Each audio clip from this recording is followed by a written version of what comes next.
a few others on the ongoing evacuation, with the caveat that things are changing, winding down, numbers as they get reported here versus situations on the ground. Sure. We heard through the weekend of Americans who were told to get to the airport and then unable to do so because of the danger on the ground. If for some reason, and we don't have a specific example just yet, but there very well may be, depending on when the final flights out are, what would be your message to those Americans who may be left behind who were trying to get out? Well, as you noted, and I appreciate the caveat, we are continuing, we remain in touch with American citizens, as I noted at the top, to Darlene's question, and we are continuing to work to evacuate American citizens. What our message directly would be is that our commitment is enduring, and our commitment does not waver, even as we bring our men and women from the military home. And let me just outline for you a couple of the steps that are ongoing that I expect we'll give you updates on as details are finalized.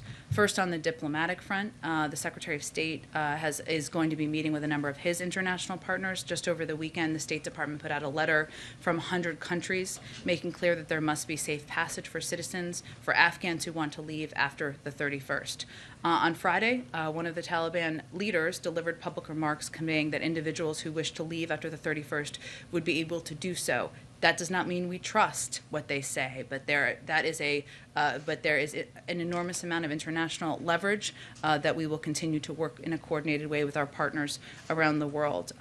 And there is also, of course, a discussion about what our diplomatic presence may look like moving forward. As our Secretary of State and our National Security Advisor confirmed yesterday, our current plan is not to have an ongoing presence in Afghanistan as of September 1st, but we will have means and mechanisms of having diplomats on the ground, being able to continue to process out those applicants and facilitate passage of other people who want to leave Afghanistan. We will have more details for that, I expect, in the coming days. And can I add one more piece that we're working on? The other piece of this is operational, which of course is the airport and the airports. There are also regional airports, and we are currently working with a range of partners in the region about how to keep those up and operational. We need to reopen or figure out how to work with our partners to reopen the civilian airport and ensure that that is a mechanism. That is an area where there is mutual interest by the United States, by international organizations like the World Food Program who want to get assistance in, and by the Taliban to get these airports operational and running.